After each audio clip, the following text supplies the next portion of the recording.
आ चुका है। Electoral bond पर सुप्रीम कोर्ट ने रोक लगाई है, तो ये बड़ी खबर इस वक्त की आपको बता रहे हैं। बॉन्ड पर सुप्रीम कोर्ट का बड़ा फैसला, क्योंकि पॉइंट्स अभी आपको बता रहे थे, मेरी सहयोगी स्वाति पॉइंट्स बता रही थी कि क्या क्या बातें निकलकर सामने आई। और ये माना जा रहा है कि लोकसभा चुनाव होने वाले और लोकसभा चुनाव से पहले सुप्रीम कोर्ट का ये बड़ा फैसला है। इलेक्टोरल बॉन्ड पर सुप्रीम कोर्ट ने रोक लगा दी है, तो ये बड़ी खबर। इस बॉन्ड योजना को सरकार ने 2 जनवरी 2018 को अधिसूचित किया था। इसे राजनीतिक वित्त पोषण में पारदर्शिता लाने के प्रयासों के तहत राजनीतिक दलों को दिए जाने वाले दान के विकल्प के रूप में पेश किया गया था। और स्वाति पाठक मेरे साथ जुड़ी हुई है। स्वाति, आप बता रही हैं कि 3 दिनों तक इस पूरे मामले की सुनवाई के बाद पहले ही इस फैसले को सुरक्षित रख लिया गया था, और अब जैसा कि देश में लोकसभा चुनाव होने हैं और उससे पहले ये बड़ा फैसला सुप्रीम कोर्ट की तरफ से, इस पर रोक लगा दी गई।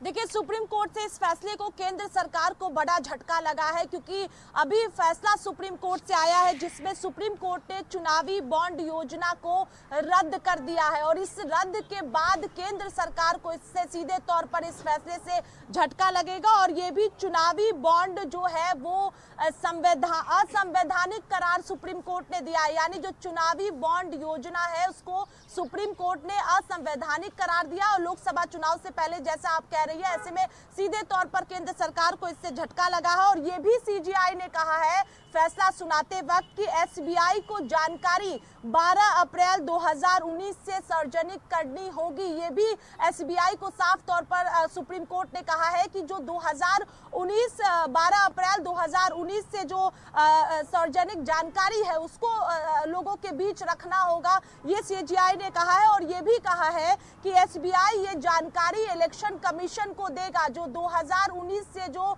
मामला है उसकी जो जानकारी है वो एसबीआई सीधे तौर पर पहले इलेक्शन कमीशन को देगा, और इलेक्शन कमीशन इस जानकारी को साझा करेगा। यानी सीधे तौर पर अब लोगों के बीच में जानकारी होगी चुनावी बॉन्ड को लेकर। लंबी सुनवाई चली। फैसले को पढ़ते वक्त भी सीजीआई ने तमाम तरह के सवाल पूछे, जवाब दिया, और उसके बाद अब सीधे तौर पर जो चुनावी बॉन्ड योजना है उसको रद्द कर दिया गया है। और अब इलेक्शन कमीशन को साझा करना होगा, यानी लोगों के बीच अब पूरी जानकारी होगी। पहले एसबीआई पूरी इंफॉर्मेशन जो है वो 2019 से लेकर इलेक्शन कमीशन को सौंपेगा, और उसके बाद इलेक्शन कमीशन जो है वो लोगों के बीच में सार्वजनिक करेगा पूरा क्या मामला है, किस तरह से फंडिंग की जाती है, ये तमाम चीजें हैं जो अब लोगों के बीच में होगा। तो इससे सीधे तौर पर अगर हम कहें तो केंद्र सरकार को झटका लगा है, क्योंकि किस तरह से फंडिंग की जाती है राजनीतिक पार्टियों को, ये अब लोगों के बीच में होगा। और जब फैसले को पढ़ा जा रहा था तो उस दौरान सीजीआई ने कहा कि इससे जो है वो जनता को लाभ होगा और जनता समझ सकेगी कि किस राजनीतिक दल को वोट देना है, इससे आसानी होगा। ये आज फैसले पढ़ते वक्त सीजीआई की तरफ से कहा गया है, और चुनावी बॉन्ड योजना को सुप्रीम कोर्ट ने रद्द कर दिया है। बिल्कुल स्वाति, देखिए, चुनावी बॉन्ड भारत में राजनीतिक दलों को फंडिंग का एक तरीका था, लेकिन अब इसको लेकर तमाम चीजें भी निकलकर सामने आई हैं। सुप्रीम कोर्ट ने फिलहाल इस पर रोक, देखिए, पूरा जो मकसद है वो कहीं ना कहीं सुप्रीम कोर्ट का इसमें ट्रांसपेरेंसी लाना है। ट्रांसपेरेंसी आ पाएगी?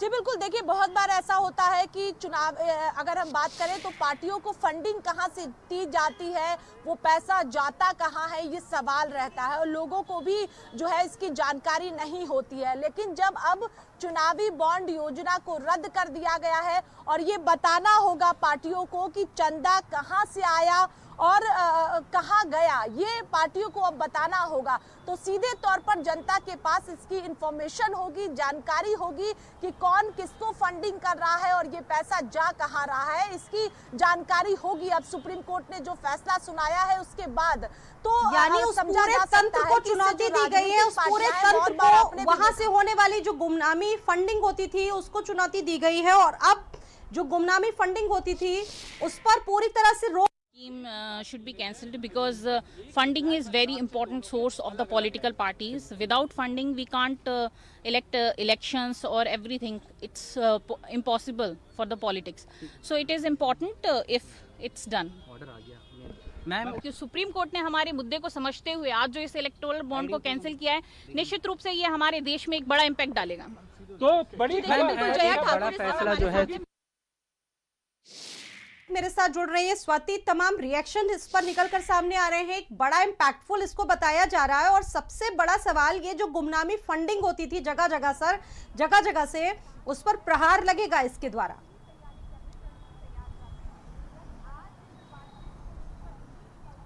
जी बिल्कुल, देखिए आपने देखा होगा कि कई बार जो राजनीतिक पार्टियों को फंडिंग की जाती है वो कहां से होती है इसकी जानकारी नहीं होती है, और कैसे फंडिंग की जाती है इसकी जानकारी भी नहीं होती है। लेकिन अब जो सुप्रीम कोर्ट ने आज फैसला दिया है कि चुनावी बॉन्ड योजना को रद्द किया है, उसके बाद अब जानकारी को साझा करना होगा इलेक्शन कमीशन को कि कौन सी राजनीतिक पार्टी को कहां से चंदा आ रहा है, कहां से फंडिंग की जा रही है, इसकी जानकारी पूरी तरह से लोगों के बीच में होगी। और ये 12 अप्रैल 2019 से जो जानकारी है वो एसबीआई पहले इलेक्शन कमीशन को देगी और इलेक्शन कमीशन इसको सार्वजनिक करेगी, यानी लोगों के बीच में रखा जाएगा। तो अब सारी इंफॉर्मेशन जो है वो लोगों के बीच में होगी।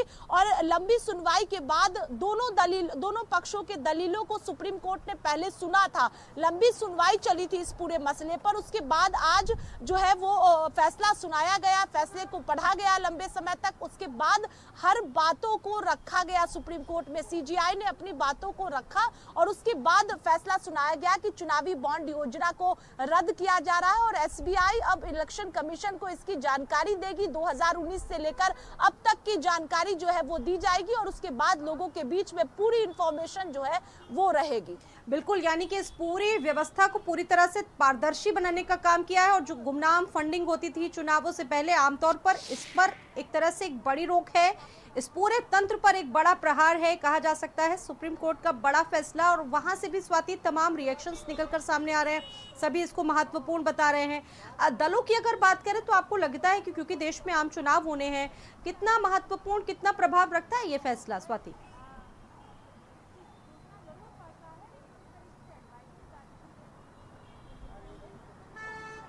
जी बिल्कुल, ये बहुत बड़ा फैसला है और इससे चूंकि कई बार आपने देखा होगा, हम सब देखते हैं कि जो फंडिंग की जाती है, जो चंदा पार्टियों को आता है और बहुत बड़े स्तर पर जो फंडिंग होती है उसकी जानकारी किसी के पास नहीं होती है। हम अलग अलग पार्टियों की बात कर ले तो ऐसे में अब जानकारी देनी होगी कि फंडिंग कहां से आ रही है। तो ये समझना होगा कि इससे कहीं ना कहीं राजनीतिक पार्टियों को झटका लगा है कि अब इंफॉर्मेशन सार्वजनिक करनी होगी।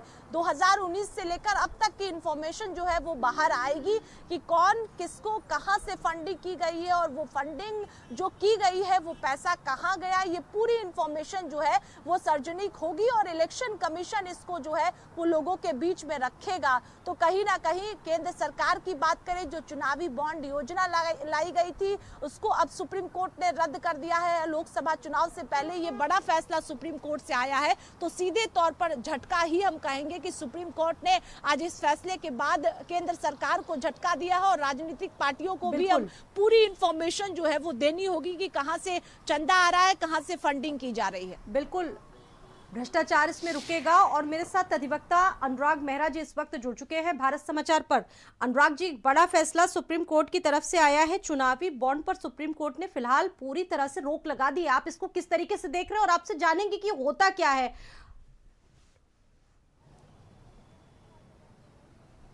अनुराग जी, आपको मेरी आवाज मिल रही है? हाँ जी। जी हाँ।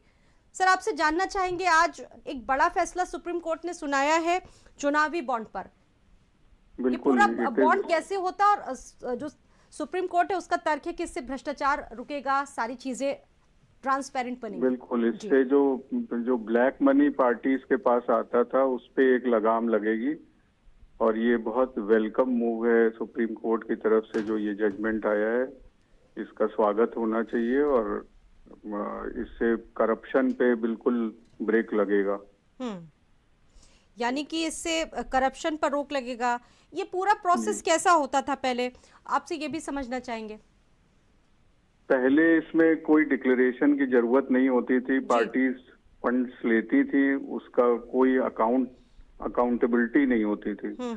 जिसमें कि अब सुप्रीम कोर्ट ने ये कहा है कि अगर कोई पार्टी किसी से चंदा लेगी, पॉलिटिकल पार्टी, तो उसका पूरा ब्यौरा उन्हें देना पड़ेगा कि किस व्यक्ति से लिया। बहुत सी शेल कंपनीज के थ्रू चंदा जाता था, बहुत से अनअकाउंटेड मनी जो ब्लैक मनी था लोगों का वो पार्टी फंड में आता था जी। और उससे बहुत बड़े बड़े बिजनेस ग्रुप्स को फायदा पहुंचाती थी जो पार्टियां सत्ता में आ जाती थी। तो उस पे एक रोक लगेगी और जो भी पैसा पार्टीज के पास आएगा उसका पूरा अकाउंट उन्हें देना पड़ेगा। तो क्या ये केंद्र सरकार के लिए एक बड़ा झटका माना जा सकता है, जिस तरीके से बड़ा फैसला आया है अवैध धन के उपयोग के केंद्र मामले में? सरकार के लिए जो झटका क्या वो सारी पॉलिटिकल पार्टीज के लिए झटका है जी। क्योंकि जितनी भी स्टेट लेवल की पार्टीज हैं जो जिनको आप छत्रप कहते हैं वो सभी अनअकाउंटेड मनी बहुत बड़ी बड़ी तादाद में लोगों के पास आता है और सारा ब्लैक मनी को वो वाइट कर देते हैं इस तरीके से कि दिखा देते हैं पार्टी फंड में आया। अब उसका कोई अकाउंट देना नहीं पड़ता था पहले जी। तो अब जो है जितने भी पॉलिटिकल पार्टीज हैं इंक्लूडिंग बीजेपी सभी के लिए ये एक सेटबैक की तरह है और सबको अपना अकाउंट मेंटेन करने पड़ेंगे कि कहाँ से फंड्स आ रहे हैं, किसके थ्रू आ रहे हैं, तो वो दिखाना पड़ेगा। और जो फंड्स दे रहा है वो भी दिखाएगा कि हमने ये फंड्स कहाँ से जनरेट किए, हमारे पास कैसे आए और हमने पार्टी को पैसे दिए। जी तो जी बहुत धन्यवाद जुड़ने के लिए भारत समाचार के साथ और बातचीत करने के लिए। हमारे दर्शकों को आपने तमाम जानकारियां दी, तो वेबसाइट पर जानकारी शेयर की जाए। सुप्रीम कोर्ट ने यह भी कहा जो पॉइंट्स निकल कर सामने आए वो पॉइंट्स आपको बता रहे हैं।